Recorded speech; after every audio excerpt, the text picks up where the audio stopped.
We are going to get started with today's event on the Ukraine crisis and how to take action. This event is co-sponsored by rootsaction.org, Progressive Democrats of America, and World Beyond War. My name is Greta Zaro, and I'm the organizing director of World Beyond War. I'll be moderating today's event. Today's event will run for a little over 1 hour. First, we will hear from our two panelists, Cynthia Lazaroff and Ira Helfand, who are longtime peace and anti-nuclear activists. Then we will hear from representatives of Progressive Democrats of America, Roots Action, and World Beyond War, who will be presenting ways that we can take tangible action on the issues that we'll be discussing today. And then we will open up to Q&A. So again, remember to put your questions in the Q&A tab throughout the event. Before we get started, some context. In this time of crisis, coming together on webinars like these is ever more important to find a sense of solidarity and support and to strengthen our collective call for peace. Emotions are running high as the world reacts with anger, sadness, and fear over this escalating conflict. And many of us fear the worst, an all-out nuclear war. Just this week, we learned that Putin has put Russian nuclear forces on high alert. And both sides in the conflict are pointing the blame at the other, and tensions are high. Moments like these reinforce the importance of our work as anti-war and anti-nuclear activists. We must strengthen our calls for demilitarization, de-escalation, and diplomacy. There is no military solution to this conflict. The West and NATO are sending weapons to Ukraine, and this will only fan the flames of war further. We call for an immediate ceasefire, Russia out of Ukraine, and the abolition of NATO. And we must also recognize that this crisis is a symptom of a larger problem, the global war machine that exists for the purpose of fueling the profits of weapons corporations that literally make a killing off of killing. And as we call for the end to the war in Ukraine, we must also call for the end to bombings in Yemen, in Palestine, in Somalia, in Syria, and Afghanistan, an end to all war everywhere. And now let us introduce our panelists today. First, we will hear from Cynthia Lazaroff. Cynthia is the founder of Women Transforming Our Nuclear Legacy and NuclearWakeUpCall.earth. She is a filmmaker and an activist who has been engaged in groundbreaking US-Russian exchange initiatives for decades. She was a key organizer of a moving call for peace, which was signed by dozens of Russian and American women and published last week by The Nation as well as Russian newspapers. Cynthia, the floor is yours. Thank you, Greta. I'm so honored to be here with you, Ira and all, for this urgent conversation.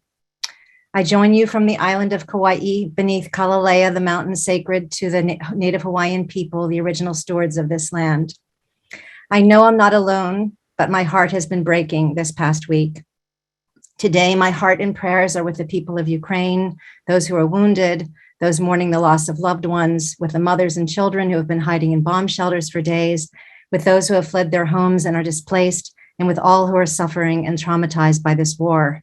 Today, my heart and prayers are also with the people in Belarus and Russia who are courageously dissenting, speaking out against the war, calling for peace, risking loss of jobs and livelihood, imprisonment, or worse. In the short time we have together, I want to focus on 3 areas. 1, what is of greatest concern to me right now with the war and some recommendations. 2, observations of things unfolding in Russia that I think we need to be aware of and pay attention to. And 3, what we can do now to mobilize effectively and strategically to maximize our impact and make a difference. So what's of greatest concern to me? First, I'm deeply concerned about this war going on any longer, the loss of life and destruction, the humanitarian crisis, and the displacement of what could be millions of people.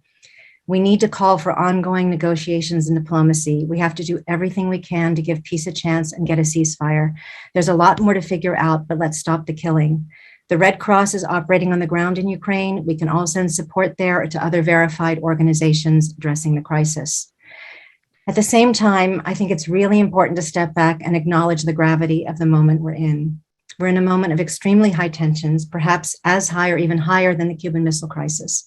Twice in the past week, the president of the country, Putin, the president of the country with the world's largest nuclear arsenal, has threatened the possible use of nuclear weapons, and just yesterday ordered Russia's nuclear deterrent forces to go on high alert. It's not alarmist to say that we could possibly be closer and more at risk of nuclear war than ever before in our lifetime. This would be a civilization-ending event, the end of life as we know it, of everything and everyone we know and love and cherish on this earth. The only way to prevent one person or 9 nuclear-armed countries from holding the world hostage and unleashing nuclear Armageddon is to abolish, eliminate, and ban nuclear weapons forever, to build peace and create the conditions to make this possible. It's an existential imperative that we support the Treaty on the Prohibition of Nuclear Weapons. Next, and this is what keeps me awake at night.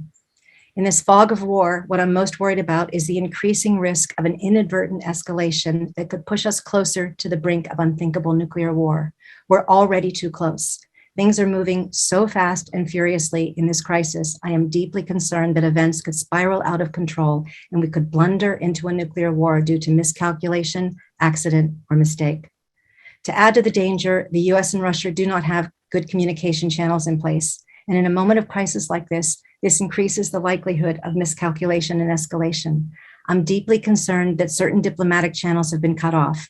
I was worried when Secretary Blinken canceled his meeting with Foreign Minister Lavrov last week. And I was alarmed when the Biden administration announced last week that they're putting arms control and strategic stability talks on hold. And then in this action-reaction cycle, it gave me more cause for concern over the weekend when former Russian President Dmitry Medvedev implied that Russia is considering retaliation, including pulling out of the New START treaty, which puts a cap on our nuclear arsenals. All of this is deeply worrying. At the same time, at a time like this, you have to keep negotiating, you have to keep talking about diplomatic solutions, and you have to keep talking about nuclear risk reduction no matter what. As long as we have these weapons, we have nuclear risk. It never goes away. It doesn't take a time out for war. All the more so in a high stakes crisis like this one, with extreme tensions between the United States and Russia, who together possess over 90% of the world's nuclear weapons. Neither side has declared no first use of nuclear weapons, and to make matters worse, we now have Putin's threats. It's omnicidal behavior to stop talking to your nuclear adversary. We do so at our own and humanity's peril. We need to restore a dialogue. We need to establish good channels for communication, like the jointly staffed crisis communication centers we had in place during the Cold War. I'm also, of course, deeply concerned about the potential for some kind of nuclear catastrophe at one of Ukraine's many nuclear power plants. And I know Ira will speak a little bit about this. Now, some observations I feel are important to share about what I see going on in Russia. I track Kremlin watchers very closely, people in Russia I know, respect, and who up to now have always had a pulse on what's going on. What's clear is Putin's behavior, his actions, his brutal invasion of Ukraine were not expected, were not predicted. I would say that most experts I follow were blindsided by the invasion. They had been saying no war, no invasion. They didn't see it coming, maybe in a day or two before, but certainly, and some not until it actually happened. And after the invasion, many have gone silent, maybe a tweet or two on the part of some. And there is speculation about divisions in the ruling elite, in the high ranks of the military over Putin's actions. This is all different, and I believe it's significant. We'll see how it plays out. So a little bit about dissent in Russia. It's been heartening to see so many coming forward courageously to oppose the war, and yet right away, there have been signs of severe repression, arrests, instilling fear in so many who are quietly dissenting. The dissent is widespread, whether made visible or silent. Publicly, it's included writers, artists, theater directors, some of whom have walked out of their government-funded jobs, rock stars, athletes, journalists, TV personalities, teachers across Russia, members of parliament. The Russian representative to the meetings of the Intergovernmental Panel on Climate Change publicly apologized to Ukraine for the invasion during the meeting. Putin's top spokesperson's daughter, Lisa Peskova, posted an anti-war message on Telegram, which she later took down. Mothers of soldiers gathered together, their sons lied to about where they're going, who were told they were going on a mandatory training exercise and had no clue they were being conscripted for war in Ukraine, and ordinary Russian people in the streets. Shock, grief, shame is what I hear from my Russian friends and colleagues. They say this is not their war. This is not the war of the Russian people. They want the world to know that this is not Russia's war. They say it's Putin's war. I'm also deeply concerned about efforts to suppress information and dissent. Access to social media has been limited, the internet as well. The government media regulators sent a message to media outlets reminding journalists of their duty to publish information only from government sources. They're forbidden from using the words invasion and war. They can only use the word special operation. The consequences for breaking the rules, a 5 million ruble fine. The third area I want to look at is how we can come together strategically in this moment in a way that could be truly game-changing. I offer this really as a prayer. I think this is a turning point moment that calls for us to come out of our silos and connect the dots, a moment to realize the intersectionalities and bring our movements and causes together to double our power and maximize our impact, a moment to remember what's at stake, to align around our shared interests. I want to talk about two specific areas. First, for all of us working on country-specific conflicts, whether it be Russia, North Korea, China, Iran, Yemen, Syria, Afghanistan, I could go on, to recognize the many intersectionalities and that the root causes of our challenges in our work are the same and shared. Very simply put, in the interest of time, these are the militarization of US foreign policy and the power of the military-industrial complex. I believe it's an existential imperative that we come together and call for a transformation of US foreign policy, one that adopts feminist foreign policy values, transparency over secrecy, cooperation and collaboration over rivalry and competition, dialogue over silence, engagement over isolation, diplomacy and peace building over conflict and war. Area 2, this is a call from the peace and nuclear abolition, nuclear justice movements to our sisters and brothers in the climate justice movement. I want to plant the seeds here and now with you all together for us coming together and aligning around our shared interests. There are so many intersectionalities between our movements. To name just a few, first, Indigenous peoples and peoples of color, frontline and marginalized communities are those most disproportionately impacted by both nuclear weapons and fossil fuels. Second, it's abundantly clear who is benefiting from this war devastating Ukraine and her people. On the one side, we have the arms dealers and military-industrial complex. Raytheon and Lockheed Martin have boasted that the worsening conflict in Ukraine is good for their profits. On the other, as Bill McKibben said this morning on Democracy Now!, quote, it's the big fossil fuel industries that are using this Ukraine moment to expand, not contract their empire, end quote. There are calls in the US to open up more areas for drilling, for the so-called energy security. This war is being used to justify more military spending, more weapons, and greater fossil fuel extraction. Finally, the same biggest offender banks funding nuclear weapons are those funding fossil fuels. Both of our movements are calling for divestment from these banks. So let divestment be the bridge to bring our movements together and use our doubled power to take the money away from those who are robbing our future. The peace and fossil fuel dividends will give us the resources we need to claim and create the world we want to leave our children and future generations with renewable energy, clean air, clean water, clean soil, healthcare for all, education, racial and economic justice, a world at peace, not war, and more. Our work is going to be harder now, but if we stand together, it's going to be easier. Dmitry Muratov, editor-in-chief of Russia's independent newspaper, Novaya Gazeta, who won the Nobel Peace Prize last fall, made a courageous statement after Putin's speech last week. He called for us to stand together and said, quote, only a global anti-war movement can save life on this planet. Let's stand with Dmitry and build this global anti-war movement together. Thank you. Thank you so much, Cynthia. We're all clapping silently if we weren't muted. Thank you. Next, we will go to Ira. Ira Helfand is co-president of the International Physicians for the Prevention of Nuclear War, recipient of the 1985 Nobel Peace Prize, and he is co-founder and past president of Physicians for Social Responsibility. He has published studies on the medical consequences of nuclear war in the New England Journal of Medicine and elsewhere. Ira, the floor is yours. Thanks, Greta, and thanks for inviting me to be part of this this evening. And Cynthia, thank you for that wonderful speech, which says, I think, almost everything that needs to be said tonight.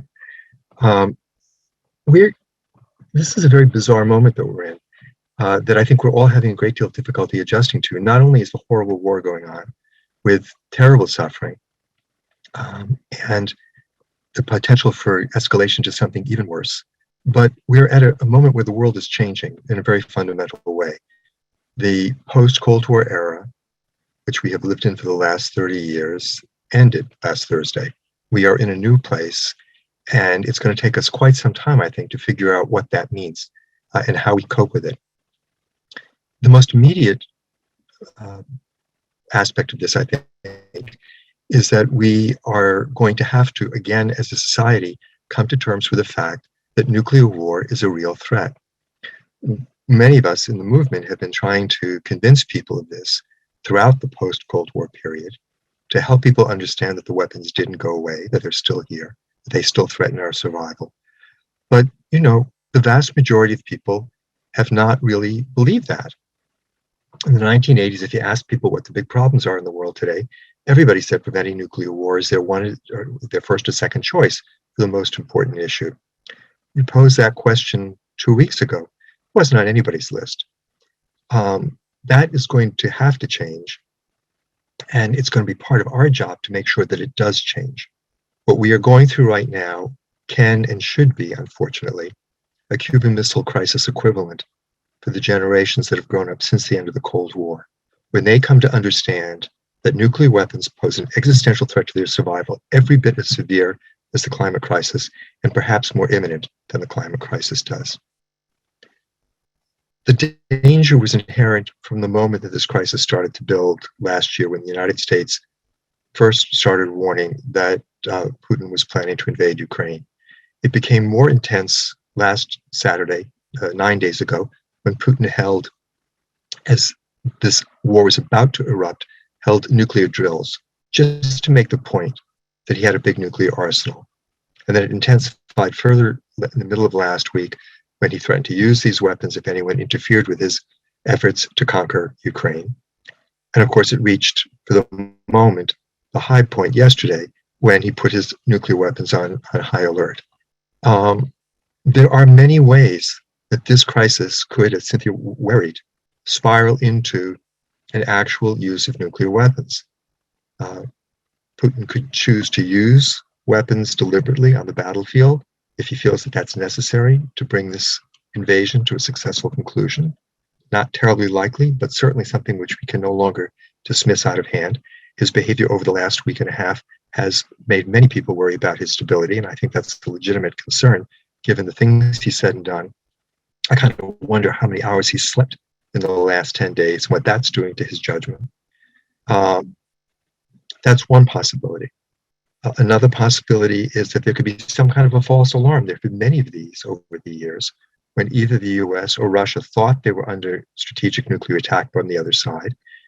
Most times these were dismissed because it made no sense that Russia or the US would be attacking each other in the post-Cold War period. If there's a false alarm this week, or a terrorist attack simulating a false alarm, it's not clear how people are going to react, given the heightened tension that we're dealing with. There's the possibility that there will be some kind of extension of the fighting directly beyond the borders of Ukraine. Doesn't necessarily involve military activity. A cyber attack on the western part of Ukraine could spill over into Poland and Hungary and Romania, which are member states of NATO. Would that trigger Article 5 obligations for the rest of NATO to come to their aid?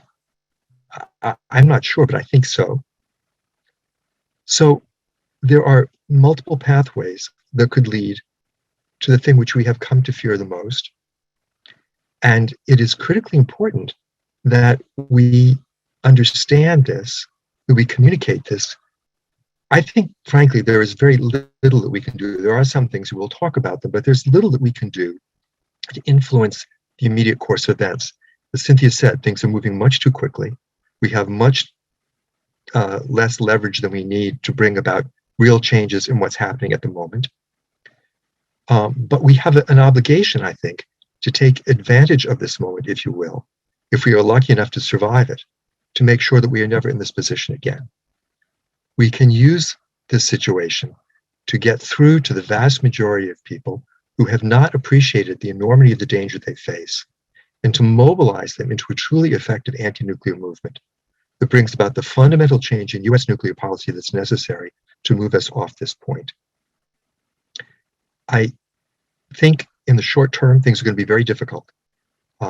Cynthia argued persuasively for why we need to maintain communication between the United States and Russia on nuclear disarmament issues. but it's going to be very hard for these two sides to talk to each other. It simply is. And similarly, many people have advocated over the years the need to stop NATO expansion, perhaps get rid of NATO altogether. For many people, those arguments were blown out of the water last Thursday morning. And it's going to be very difficult to convince lots of people in Europe in particular that they don't need NATO right now. And there's going to be a lot of ongoing conversation about this. So there's going to be a real thicket that we're going to have to make our way through in order to focus on the issue that we want to put on the table, which is that we need to eliminate these weapons. And we need to do it as quickly as we possibly can. Because as Robert McNamara famously said, we have not survived because we're smart or because we have good doctrine or because we have infallible technology. Quotes, we lucked out. It was luck that prevented nuclear war.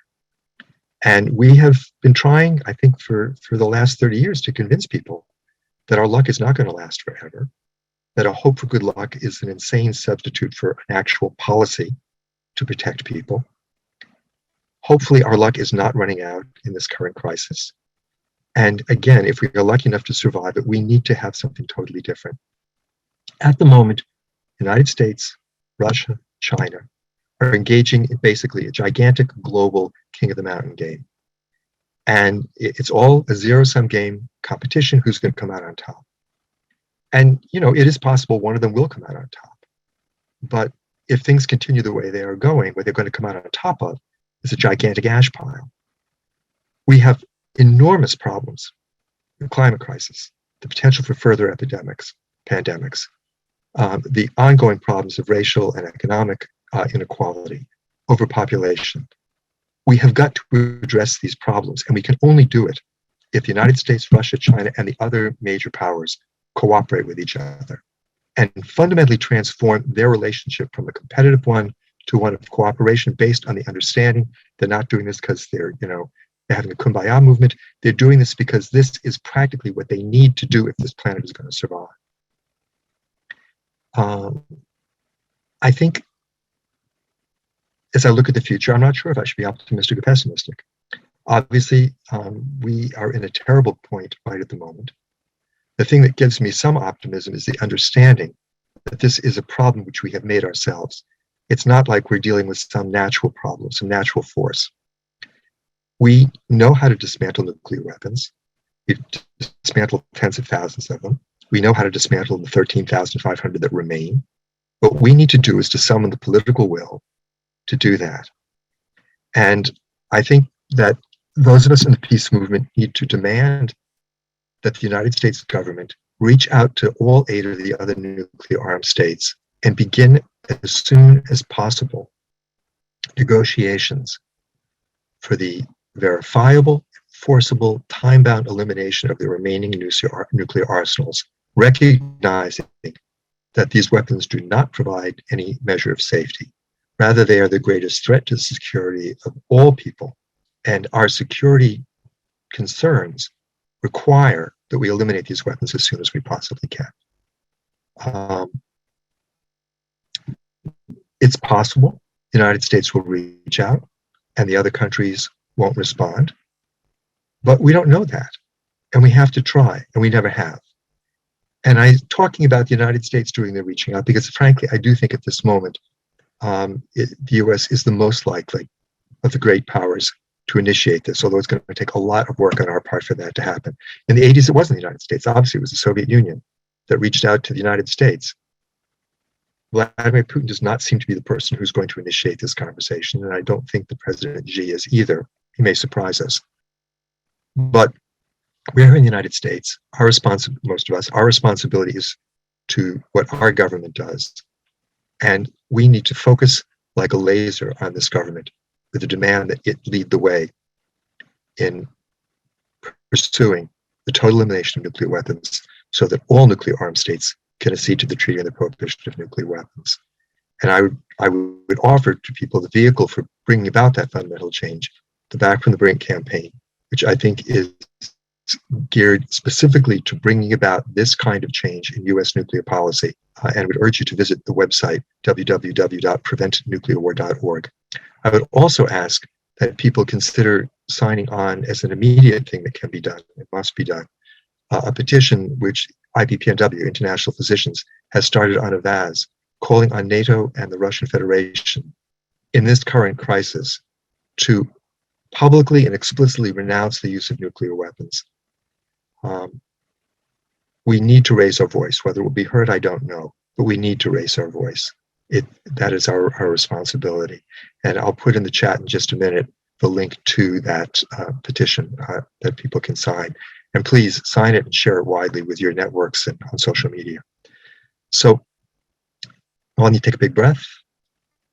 We need to hope that things resolve themselves peacefully over the next few days, that the negotiations between Russia and Ukraine are successful and bring an end to this conflict. And we need to look ahead to what we're going to do to make sure we are never in this situation again. Thank you. Thank you so much, Ira. And now we will go to our 3 organizational representatives who will be sharing some action steps that we can all take. And a reminder to everyone to please use the Q&A tab to put your questions. I do see lots of questions coming in, so we will try to get to all of those. But if you have more questions, feel free to put those in the Q&A tab.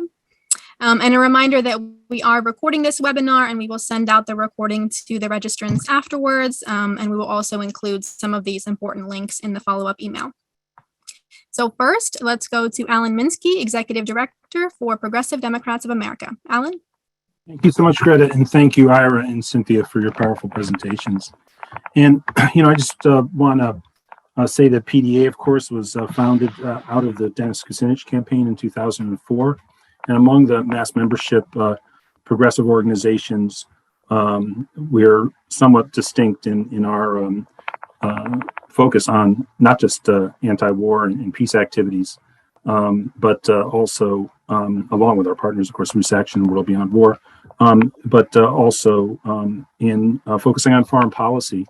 And having been executive director for 4 years, and obviously PDA, if people don't know, we were the sole national organization to call upon Bernie Sanders to run for president as a Democrat beginning in 2013. And we did have one probably noted criticism of the 2 back-to-back Sanders campaign, which was the way that foreign policy was sort of a minor component of those campaigns and not necessarily focused upon in the way that we would have liked. So along those lines, if anybody is interested in participating in the group within PDA that meets monthly and talks about what our foreign policy focus should be, I'm adding the link right there. We call it our End Wars and Occupations Issue Organizing Team, led by Marcy Winograd and Jim Carpenter.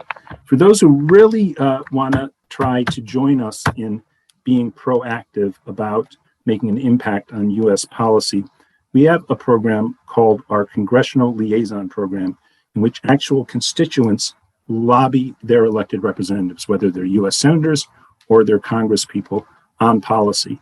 And much as with so much that's been going on in American politics, since it's been in existence, only about 1 out of every 10 months has been focused on foreign policy matters. So we really need to lift that. And if enough people are interested in signing up on the link that I'll drop in now, our Congressional Liaison Program, from this call, maybe we can even create in a separate group, because we have a separate group now just for climate policy. Maybe we can have one that is separate and active every month or every other month on foreign policy matters. This is the general sign-up form that I'll drop in, and it's for you to be a liaison to your elected federal representative. So thank you so much, Greta. Great. Thank you so much, Alan. And I see a lot of people are having trouble saving the chat. So we will see what we can do about that. We might be able to send the chat in the follow-up email, or at the very least, as I said, we will definitely send the key links in the follow-up email. The next speaker will be Roxanne Asaf Lin, social media co-coordinator for rootsaction.org. The stage is yours. Thank you, Greta and World Beyond War. It's so good to be working with people who have such informed positions on these things. But at the end of the day, it comes down to something visceral. And I love that Ira said, take a deep breath, because I think when something like this happens, there's a collective catching of breath, like people stop breathing. And Cynthia's words produce these openings, and then these ideas that we're bringing to you now are a way to get the bellows going again. So my first idea from Roots Action is our new domain and website. It's an information and activism hub called nowarinUkraine.org. I will place all of these things in the chat field. NowarinUkraine.org produces or provides graphics and video clips from notable thought leaders, actions that you can take. As anti-war activists, you're invited to send messages of solidarity to the anti-war people of Russia. There is so much that we are saying in the same voice, so let's exploit that. Add your own words, or you may also just sign on to the Roots Action statement as it's written. The second thing I want to raise up is, if you haven't already, please go to the rootsaction.org website and participate in our Ukraine online action that you'll see featured right at the top of the home page. It's an opportunity to email Congress and the White House demanding restraint, diplomacy, and negotiations. Sounds like obvious things, but we really, power seeds nothing without a demand. Let's make that demand. I'm going to put that in the chat field. The third thing I was going to mention, an ongoing project, is Progressive Hub. ProgressiveHub.net is a project sponsored by RootsAction.org and Roots Action Education Fund. It's a new site. It's a digital vehicle. It combines the need to know with the imperative to act. Progressive Hub is dedicated to defunding endless warfare, among other progressive concerns. So there you'll find toolkits, you'll find a variety of activities. There are articles there that deal with everything from analysis of corporate media to experienced voices on U.S. foreign policy and our history with diplomacy over war, or vice versa. So speaking of that foreign policy idea, we have a primer. Also, I should probably just let David Swanson address this because it's something he's incubated his whole life. But it's a primer for congressional candidates on the topic of foreign policy. I'll put those in the chat now. All right, thank you so much. And our last speaker is David Swanson, co-founder and executive director of World Beyond War, as well as campaign coordinator for Roots Action. Thank you, Greta. Terrific job, and terrific from Cynthia and Ira and Dallin and Roxanne. World Beyond War is a global organization going after the institution of war, not just the wars, and doing it with activism and education. We also have a webpage, worldbeyondwar.org/Ukraine, has online and real world actions, has resources. We're trying to make people see, as I think the intelligent people on this call see, the complexity of these situations, and that blame is an infinite quantity. It's not some sticker you stick on one guy's nose and nobody else can have it, thinking like a criminal prosecutor or a cartoon character.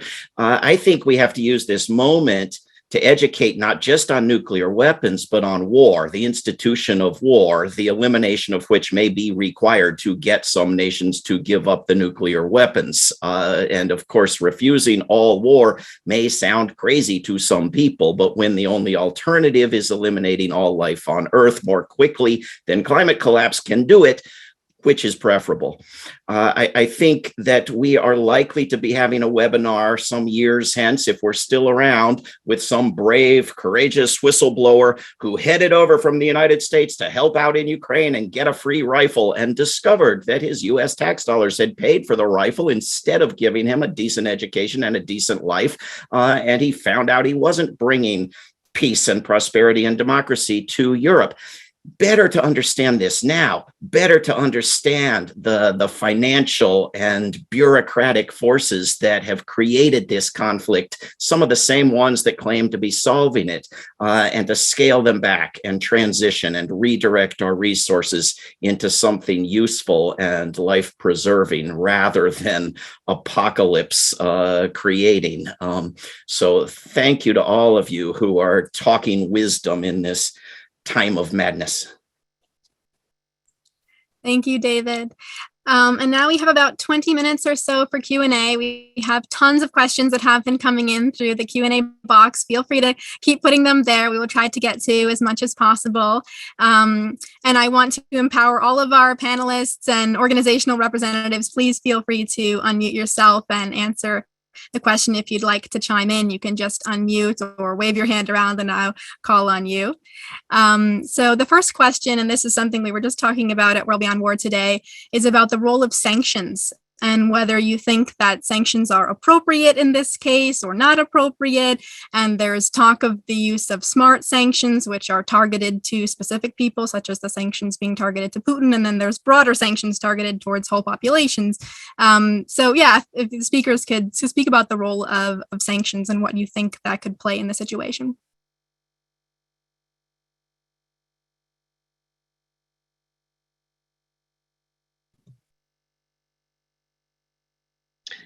No one else seeming to be taking this question. I just a thought.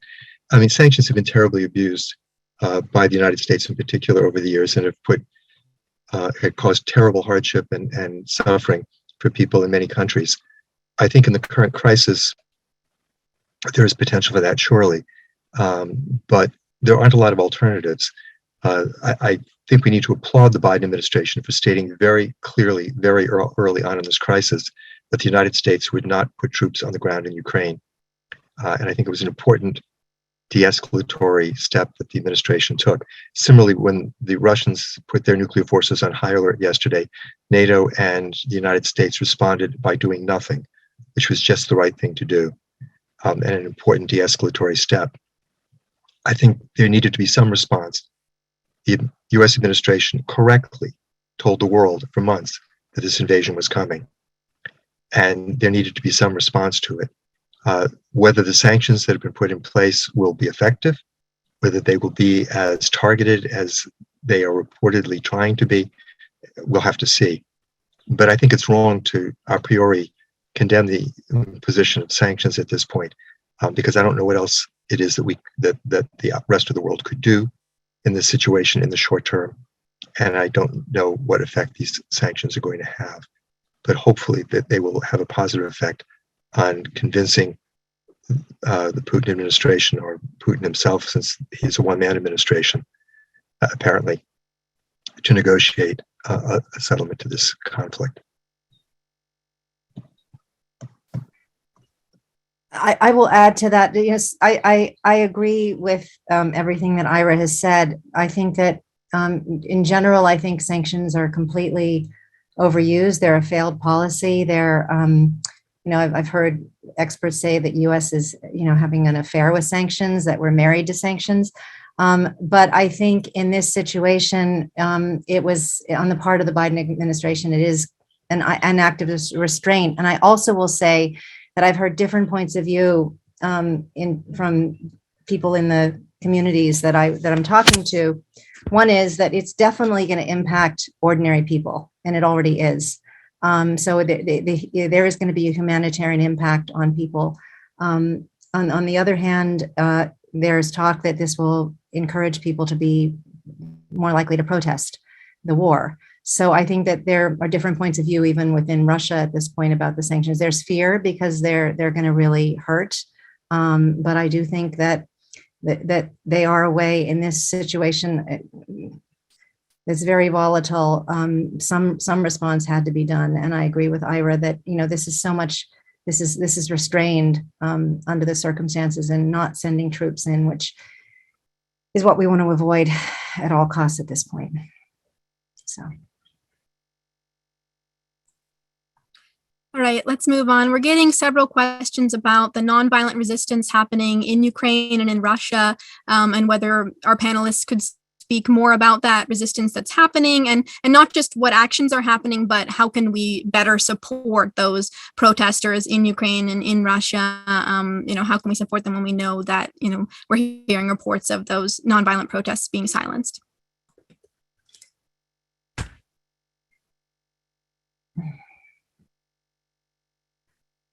Well, I just put in the chat a blog that's a daily blog by Finley Muratova, and it's in The Nation every day, that's tracking protests across Russia. So that's one thing that we can do. Is the first thing that we can do is keep ourselves as informed as possible and tracking what's going on.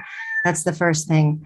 As far as how we specifically, concretely support, I have my circle of people that I and this is just as an individual kind of citizen diplomat, I guess, if you will, a friend, is that I'm just providing support. I'm just listening. I'm being available. Some friends have said they're concerned that they're not going to have information, and they want information from, that are going to rely, maybe if the internet goes completely down, things like that, just they're going to need information. So I think that we need to, first of all, make sure that what is being said is actually happening, that we verify in some way that that the source is trusted.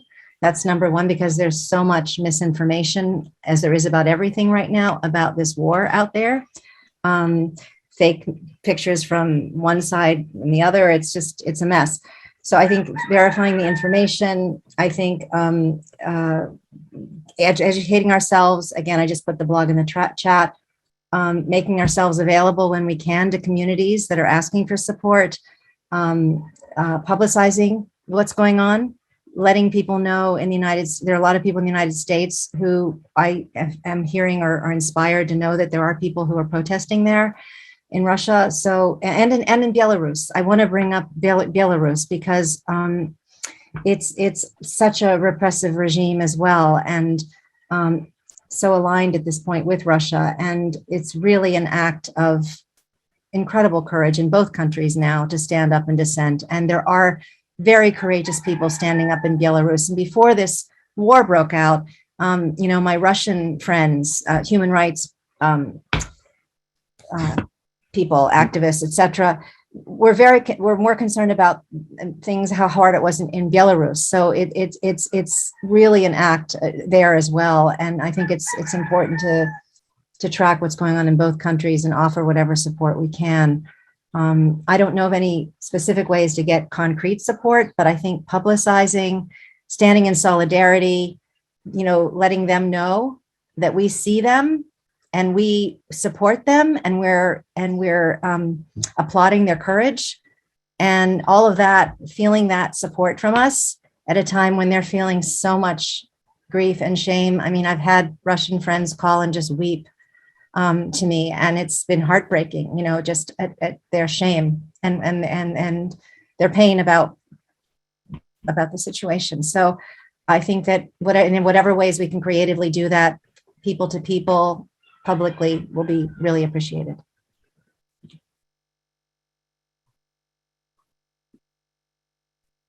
Great. And I see some questions coming in about, but what about in the US? What can we do? Are we having protests? Yes, there are protests planned in the US and in the West as well. There's a global day of action planned on March 6th. And I just answered that question in the Q&A tab, so you can see the link there. And we'll also include that link in the follow-up. Let's see. There's an interesting question here about the use of social media.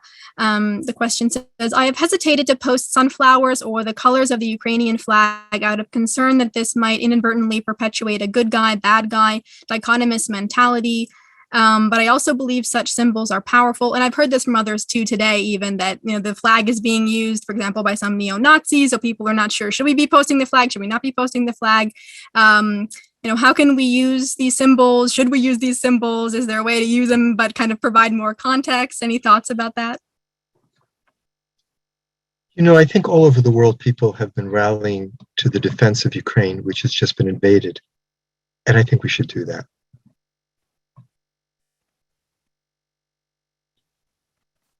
I agree with Ira. I really do. And I also think we can, I know that there are many Russians who have done the same thing with the flag, the Ukrainian flag, to stand in solidarity until they had to take it off their post or were visited by someone who came to their door, a policeman, and said, take it down or whatever. So I think it's, we all want the war to end.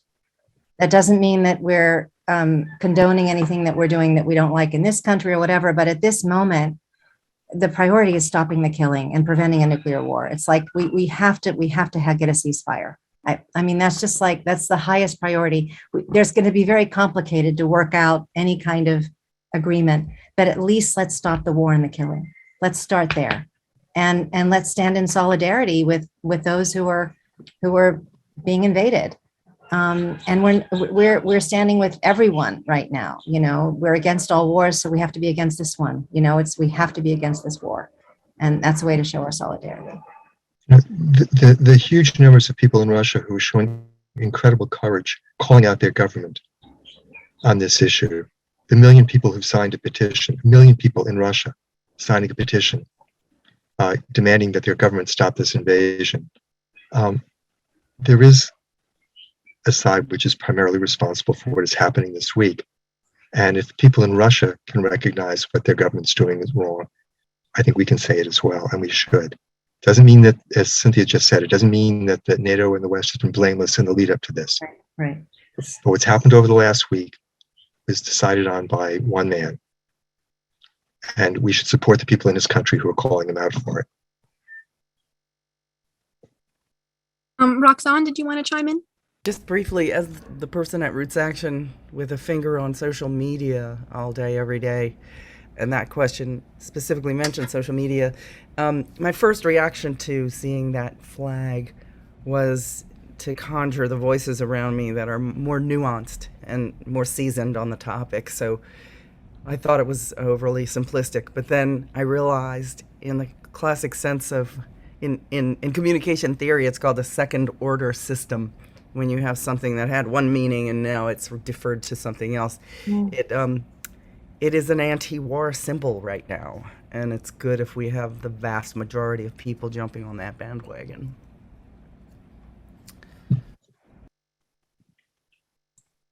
Thank you. I'm seeing a lot of questions coming in about the role of the U.S. in all of this, and if the panelists could speak more to sort of the history that led up to this over the past several years or even decades, and sort of the culpability of various actors in all of this. You know, there's one narrative that says that this entire problem was created by NATO expansion. And certainly Russia has been quite unhappy with the expansion of NATO since the end of the Cold War. I think there's another narrative which is also being put forward at this point, that Putin's actions are less to do with his fear of NATO and more to do with his desire to recreate a Russian empire. And certainly things that he said in the last week give support to those who put forward that argument. I have no idea personally, this is not my area of expertise. But I think we're going to have to look at this question carefully, because our response is going to be completely different and going forward. And it's certainly possible that both of these factors are in play here. But if this is primarily on Russia's part an invasion carried out because it fears for its safety, that implies one thing. If it's an action carried out as part of an aggressive imperialist design, that's something altogether different. And I think we have to be open to as much as we are used in the peace movement to focusing on the excesses and the crimes of US imperialism, I think we have to be open to the idea that there are other imperialisms involved in the world right now too, Chinese imperialism and Russian imperialism. And it makes for a much more complicated narrative than we are used to. We're going to have to figure out how to make sense of all that and how to adjust our behavior accordingly.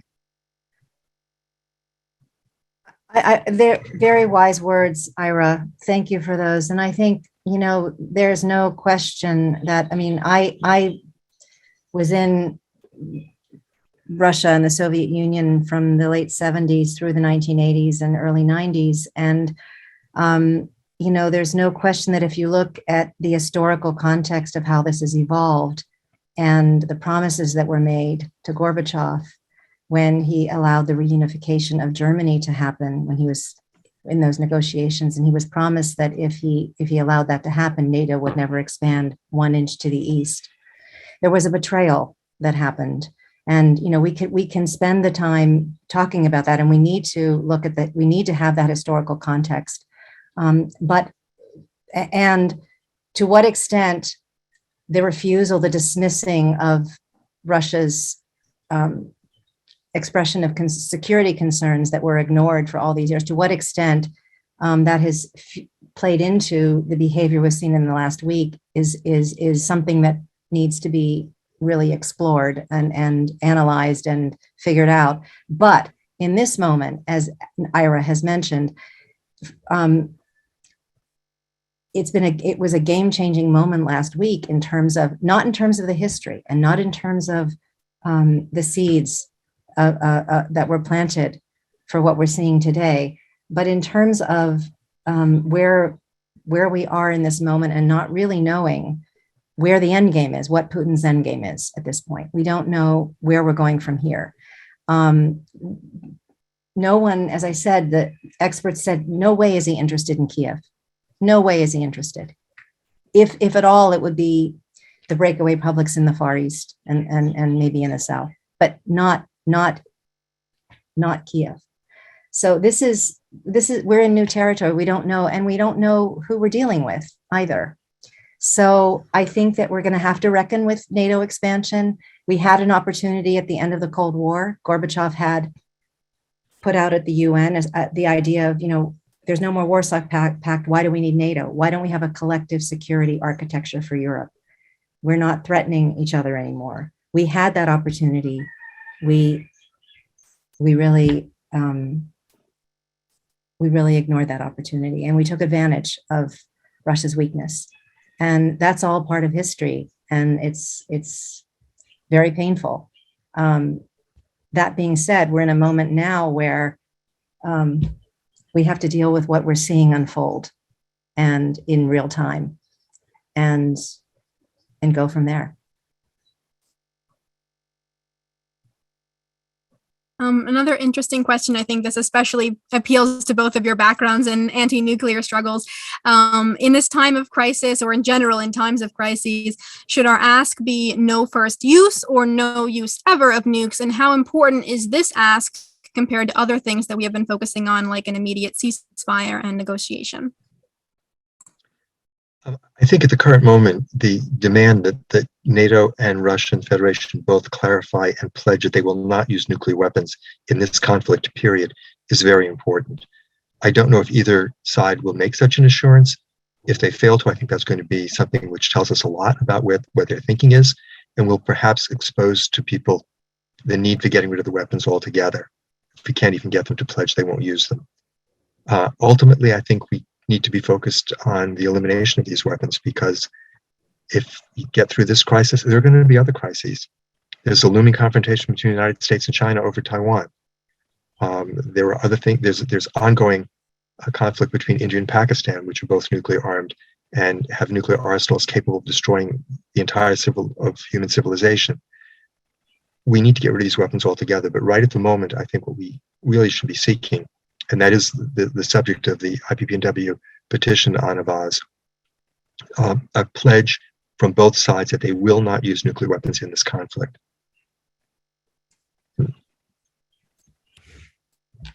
I agree with Ira, absolutely, and I think that the question either or, it's kind of like we need both, because one I see as nuclear risk reduction, no first use, and pledging that you're not going to use nuclear weapons first. That keeps us here, hopefully, while long enough to give us the chance to ban and eliminate and abolish nuclear weapons. And I just want to see, I see in the chat, that the military-industrial complex hijacked NATO, and I definitely know that and understand and that the role of the military-industrial complex in arming NATO countries. We have to definitely reckon with all of that and the role that's all played. In this moment, I come back to we need to stop this war. We need to see what we can do to stop this war, and because the risks, we need to do all of it. But that's why I also address the military-industrial complex in my talk, because we do have to, and the way to do that, I believe, one way to do it is to come together around divestment. We have the power with the money in the banks that fund nuclear weapons, that fund weapons producers, conventional and nuclear, and fossil fuels. That's the way we can reclaim our people power and do it together and mobilize. Susie Snyder, who oversees the campaign for the international campaign for nuclear weapons, that investment campaign, tells a story of a French bank where 45,000 people on the same day went to every affiliate bank of that bank in the world and divested, and that bank divested from nuclear weapons and protested and that bank divested from nuclear weapons. That's the power of people acting in unity. That's what we need to focus on, unity right now. We have to, yes, analyze what got us here, but we have to make sure that we survive this right now. So I think I've spent a lot of time interviewing actually people like Gorbachev and others, experts for a film I made, which I'll put in the chat, U.S.-Russia Relations, Quest for Stability, on NATO expansion. So I'm very familiar with it. And I put myself in the Russian shoes, and I see the Western side as well, but the Russian shoes, I really understand it intimately. But we need to reckon with the military-industrial complex. Absolutely. Thanks, Cynthia. Yeah, and divestment is one of our key campaigns at World Beyond War as well. And we see it as something, as you're describing, that it's so tangible, it's actionable, it's something that we can do at so many levels, whether the individual level, the institutional level, the municipal level, et cetera. So folks can go to worldbeyondwar.org/divest to learn more about that. Or as you said, Cynthia, also our partners with Susie Snyder at Don't Bank on the Bomb is another great resource.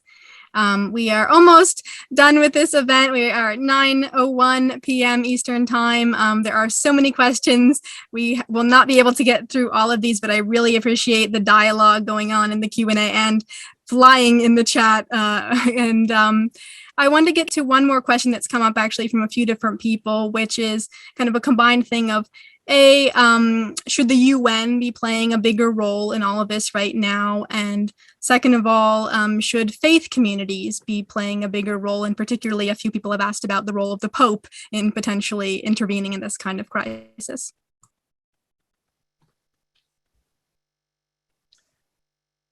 Well, the ability of the United Nations to intervene is quite limited because Russia has a veto power in the Security Council and vetoed the resolutions that were introduced last week.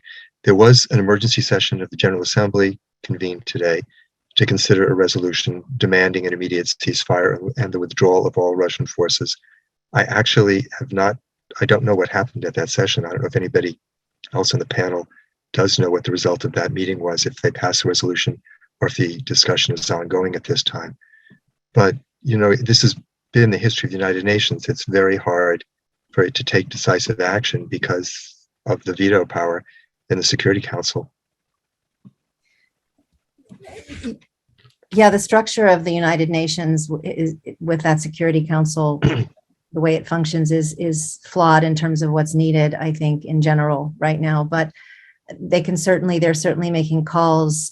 Secretary General Guterres is making calls every day about this. I know they're putting out the calls for peace and negotiations and bringing an end to the war. And I think the Pope, I think faith-based communities in general have a huge role to play. They played a huge role in the 1980s in changing Reagan's opinion, in the disarmament, anti-nuclear movement. The Pope, I know, I think someone from either the Pope or someone from the Vatican made a visit to the Russian embassy in the days leading up to the war with a plea. So I think there is a role for the Pope to play. He's so passionate about nuclear disarmament and abolishing nuclear weapons, and he's so knowledgeable about it. So, and I know that there are archbishops and others who are taking action now, like Archbishop Wester in Santa Fe. So I think there's a time now for us all to come together with the faith-based communities. I think they have a huge role to play in this movement. Another question, I'm going to try to squeeze a few more in. What was the reason for Russia's taking of Chernobyl? And I've read some news stories about that as well. And also that their taking over of Chernobyl or movement around Chernobyl has sort of brought up some dust and increased radiation levels in the area. Sorry, I neglected to address that question during my remarks before. I'm not sure why they took over the Chernobyl site, except that it's on the invasion route from Belarus into Kiev. But the fact that there was fighting there is really frightening. There's an enormous radioactive inventory, which is relatively poorly contained by the concrete dome that was poured over it. And military activity in the area could conceivably lead to breakdown of that containment and the release of significant amounts of radiation. There's also a lot of radiation just in the soil. And fires there last year released a lot of that back up into the atmosphere. All of the fighting that's going on there has the same potential. There are also the 15 active nuclear reactors in Ukraine that provide 50% of the country's electricity. We've never had a war before in a country with large numbers of nuclear reactors in the potential war zone. There was a rocket attack today on Zaporozhye. I'm going to pronounce that wrong. I'm sorry. It's the site in southeastern Ukraine, the largest nuclear plant in Europe. It has 6 reactors, total output of 5,700 megawatts. There was a rocket attack that hit that town today. I don't believe it hit the reactor. But there's an enormous danger from this military activity of one or more of the reactors in Ukraine experiencing a meltdown and a catastrophic release of radiation. And it's something that is yet another reason why we urgently need to get a ceasefire and get the Russian forces to withdraw from the country.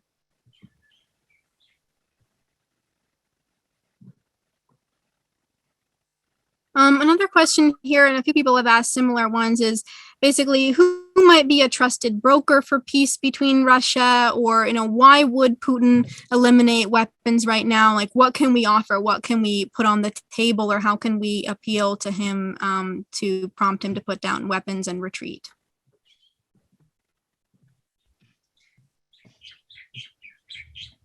That's a really good question. I've been wondering the same thing myself, trying to imagine who might be that broker. And who came to mind when I kind of was in meditation about it was the Pope. And I know, we've just mentioned the Pope, but I think that we would have to see. I would have to do some thinking about that. But that's the first person that I thought of. Some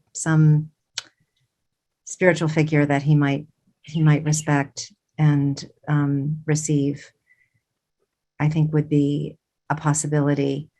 I just would like to see and hope that there are some backdoor channels that we don't know about that are going on. And it just doesn't feel like there are. And I don't know if there are, but like we had during the Cuban Missile Crisis, we had backdoor channels that opened and made a difference. And so I would like to hope that there are those going on right now.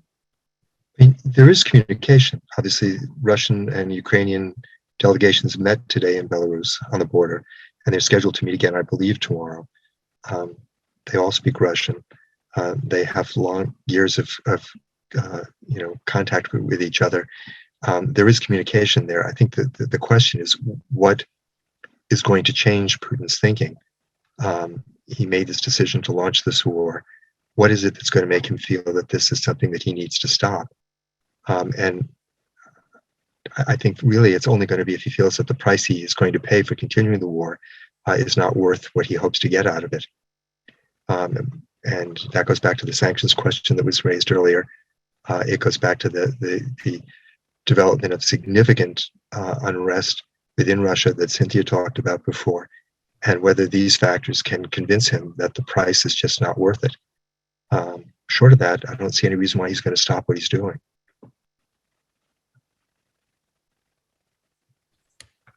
All right, well, let's wrap up for the evening. I'm so grateful for everyone for joining us today and all of the rich dialogue happening in the chat. We will save that chat. We will email it out since we know folks were having trouble saving it, and we will send that along with the recording as well as key resources that have been shared. Before we officially conclude, maybe we can do a quick round robin and just final very short thoughts from everyone if you have them. Alan, let's just go to you if you want to share one last thought. Yeah, just I just think it's everybody should really take this moment and reflect on the fact that the way that foreign policy matters falls out of prominence in progressive circles, and to try to maintain a consistency and engagement with it.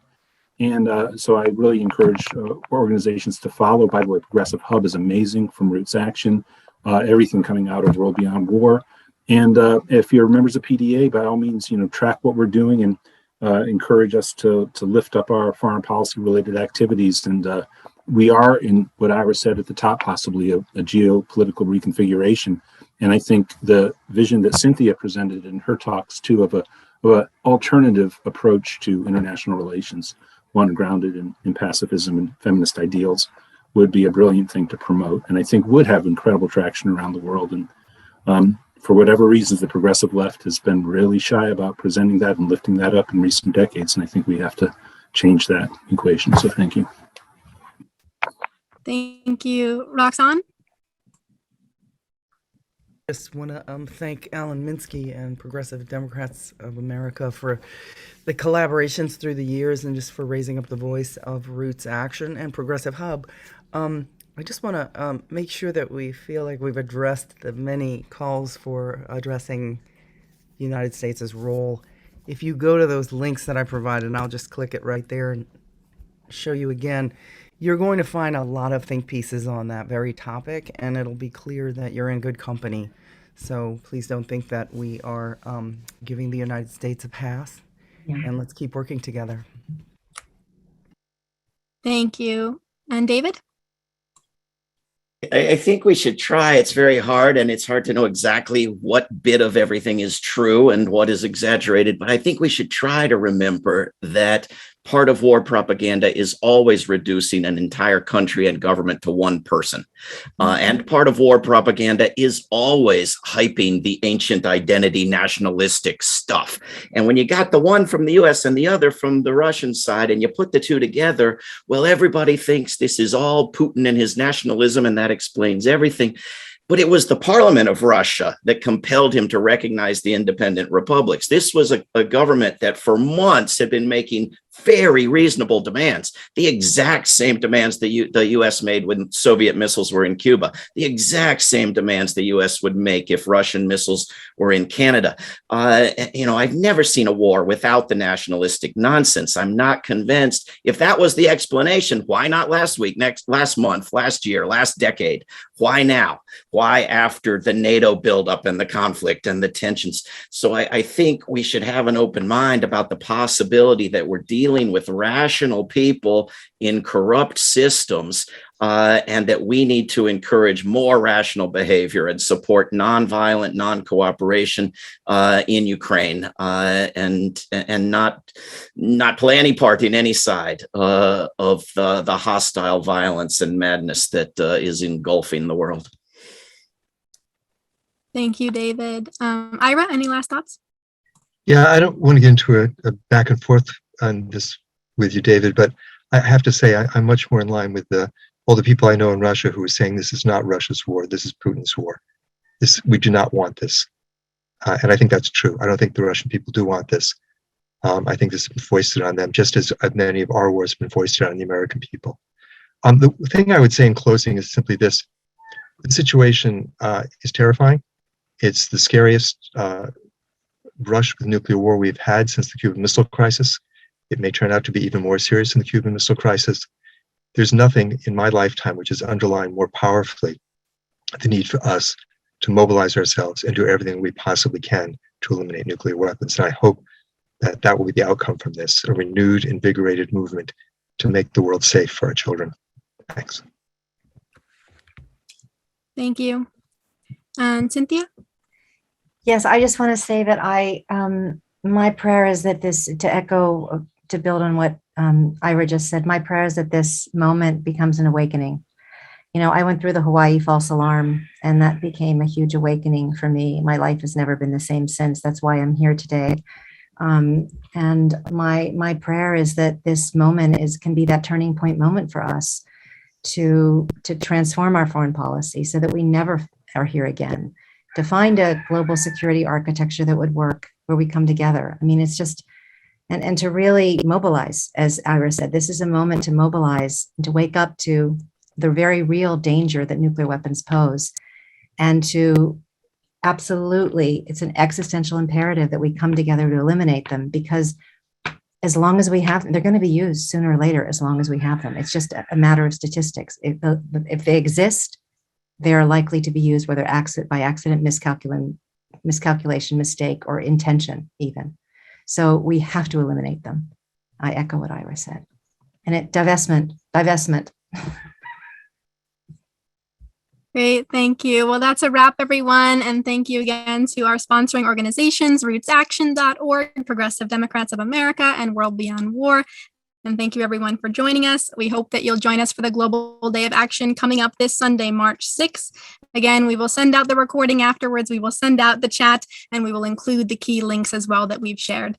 So thanks everyone, and have a good evening. Thank you, Greta. Thanks, Thank you, everyone. Bye. Thank you, everyone.